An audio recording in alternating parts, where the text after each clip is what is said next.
itu nggak hijau. Cuma kelihatan mukanya. Ahli gizi. Dapur Satuan Pelayanan Pemenuhan Gizi untuk makan bergizi gratis di Bondowoso kini bertambah. Jika semula ada satu dapur SPPG di Kelurahan Badean Kecamatan Bondowoso, mulai saat ini sudah bertambah 3 lagi. 3 dapur SPPG ini merupakan SPPG mandiri yang terletak di Kecamatan Pujer, Jambesari DS, dan Pakem. Sebagian didata di sebelah sana karena tempatnya sih. Sebagian di jalan di sini nanti. Sudah? Kilo ini kapasitas Sama. 30. Nah, sekarang kalau 30 biasanya untuk makan berapa orang?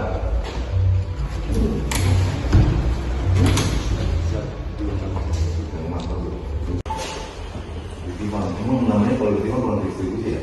Kalau distribusi tahu saya setelah diposting ini ruang distribusi. Biasanya apa? Distribusi center. Oh iya benar. Siap. Mas, ini kan jadi dapur SPPG kedua di Bondowoso, Mas. Mungkin bisa dijelaskan nanti ini makanan yang akan diberikan kepada siswa itu ada berapa menu yang sudah disiapkan? Kalau untuk menunya kami menyediakan ada 20 siklus menu, di mana di setiap menunya nanti akan ada karbohidrat berupa nasi atau mie, kemudian nanti ada lauk nabati berupa tahu, tempe, dan edamame, kemudian ada lauk hewani berupa daging-dagingan, ayam, daging sapi, ikan, kemudian ada telur, selanjutnya ada sayuran, dan kemudian nanti ada buah-buahan juga. Nanti juga jika misal ada lauknya itu berupa telur, nanti akan kami tambahkan susu. Oke, Mas, ini kan kalau yang di SPPG yang lain itu kan sudah tidak pakai MSG ya. Nah, ini di sini apa juga sama, Mas, gitu? Sama, kami juga bekerja sama dengan berkoordinasi dengan SPG-SPG lainnya juga. Jadi nanti tidak ada menggunakan MSG, jadi kami menggunakan bumbu rempah asli. Mas, untuk susunya itu dulu itu kan pakai susu yang ada kadar manisnya gitu ya, Mas, ya, kayak susu apa itu namanya. Nah, itu di sini juga pakai seperti itu atau memang ada susu baru? Untuk sementara kami masih menggunakan susu seperti itu, dikarenakan kan dari segi penyimpanan juga kalau untuk susu yang murni juga agak susah. Jadi sementara kami menggunakan susu yang seperti itu. Tapi nanti terutama kami menggunakan susu yang tidak ada rasanya seperti susu yang plain. Oh. Gitu. Jadi tidak menggunakan rasa coklat atau rasa yang lain. Kadar gulanya itu sudah dihitung ya, Mas, ya? Kalau sudah dikonsumsi dengan makanan-makanan yang lain gitu? Ya, pasti akan kami tambahkan juga ke dalam perhitungan untuk kebutuhan gizi dalam setiap porsinya. Mas, ini kan dari PAUD, SD, dan juga SMP ya, Mas, ya? Itu kadar gizinya sama nanti ya? Atau mungkin ada perbedaan gitu, Mas? Kalau untuk dari kami sendiri ini nanti akan dibedakan menurut ada 2, ada yang anggap aja namanya kelas bawah sama kelas atas. Kelas bawah itu TK sama SD kelas 1 sampai kelas 3, kemudian nanti ada SD kelas 4, kelas 6, SMP dan SMA. Gitu. Oke, dijelaskan untuk bisa menjadi SPPG mandiri itu seperti apa mekanismenya, Bu? Oh ya, terima kasih. Pertama kita mendaftar dulu ya ke linknya website BGN langsung ya. Kemudian kita nunggu untuk persetujuan dahulu ya dari BGN. Lanjut ke tahap-tahapannya seperti kita menyiapkan mohon maaf saya ulangi lagi, setelah kita dapat ini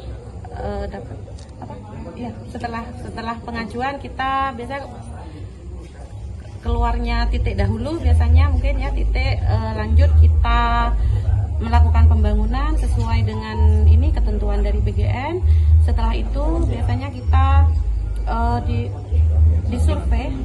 disurvei lapangan oleh SPPG, koordinator SPPG di kabupaten dari BGN. Setelah disurvei lapangan kita biasanya penentuan KSPPG. Setelah penentuan KSPPG baru kita menanti ini menunggu turunnya virtual account. Setelah virtual account turun biasanya kita mengajukan proposal lagi ke BGN. Setelah itu mungkin kita nunggu persiapan untuk running. Saat ini sudah sejauh mana, Bu, kalau SPPG yang di Jambesari ya? SPPG Jambesari saat ini sudah sampai di tahap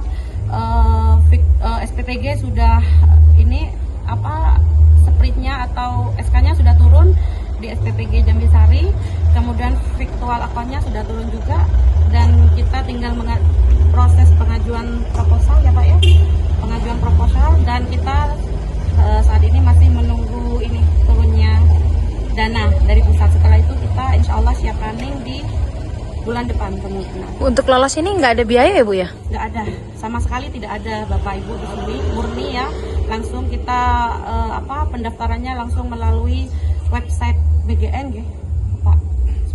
Ibu daftar SPPG BGN berapa Bu? 1, 2 atau hanya di sini saja? Sementara masih di Jambisari dahulu, nanti kemungkinan kedepannya mungkin akan ini pengajuan lagi untuk titik kedua dan seterusnya insya Allah. Siap, terima kasih Komandan. Ini kan hari ini ninjau SPPG kedua di Bondowoso, dan untuk hasil tinjauannya seperti apa nih Dan? Jadi begini, jadi hasil tinjauan ini sebenarnya kan saya berdasarkan informasi bahwa dari BGN untuk SPPG Mandiri di wilayah Bondowoso akan berdiri 3 unit SPPG ini yang berada di tempat sekarang ini, kemudian nanti di Pakem dan Jambisari. Mereka ini secara online pengecekan verifikasi itu sudah dinyatakan lulus. Jadi kita mengecek langsung, terakhir berdasarkan berita yang ada bahwa mereka telah lulus verifikasi dan validasi. Sehingga saya mengecek terkait kesiapan. Nah, kalau dari segi kesiapan, saya lihat kondisi bangunan sudah oke, sudah sesuai. Kemudian perlengkapan data yang diberikan, kita cek satu-satu itu sudah sesuai. Perlengkapan masak. Dari karyawan juga sudah dilaksanakan interview dan mereka semuanya sudah siap. Dan bedanya SPPG Mandiri dengan tidak itu di apanya ya Dan? Jadi begini, kalau misalnya SPPG, misalkan sekarang ada SPPG Kodim Bondowoso itu, jadi SPPG Kodim Bondowoso itu dibangun, disiapkan perlengkapan masak, termasuk kendaraan distribusi itu langsung dari BGN. Dan prosesnya saja kita melaksanakan. Tetapi kalau apabila misalnya SPPG Mandiri itu berdasarkan dari mitra. Di dalam mitra itu mendaftarkan melalui websitenya BGN, di mana didampingi oleh yayasan, mereka mendaftarkan, dicek secara administrasi, kemudian melalui tahapan-tahapan, mulai dari tahapan persiapan sampai dengan terakhir keluarnya berita acara verifikasi dan validasi. Dan dibanding kabupaten lain, sepertinya di sini yang paling cepat ya Dan ya untuk SPPG Mandirinya? Kalau misalnya se-Jawa Timur sudah banyak, tapi kalau misalnya untuk di wilayah Tapal Kuda, ini kalau saya lihat Bondowoso mungkin bakal yang terbanyak. Untuk kapasitas Dan, satu SPPG ini berapa siswa Dan? Kalau berdasarkan rencana untuk melihat dari perencanaan dari pihak dapur sendiri, berdasarkan lokasi mereka, penerimaan manfaat itu kurang lebih nanti di kapasitas 4.000. Oh, lebih banyak ya Dan? Kalau yang itu kan 3.000 ya? Sebenarnya kapasitas itu berada di kurang lebih 3.000. Nah, tapi mungkin kalau melihat dari kapasitas dapur itu mencapai 4.000 masih bisa. Oke. Untuk jangkauan berapa jarak itu Dan dari Lapor SPPG? Kalau misalnya kita ngelihat dari geospasial, jadi titik dapur itu berada di tengah-tengah, jadi jarak maksimal itu berada di kurang lebih 4 kilo. Jadi badannya kurang lebih 4 kilo. Sehingga harapannya pada saat pendistribusian kondisi makanan masih layak untuk dimakan. Dan ini semua karyawannya orang Bondowoso ya Dan ya? Kalau untuk karyawan saya pastikan orang Bondowoso, utamanya orang yang berada di sekitar Bondowoso. Harapannya pada saat kerja mereka ini kan berada di jam-jam yang istilahnya di luar jam kerja seperti. Download Tribun X sekarang, menghadirkan lokal menjadi Indonesia.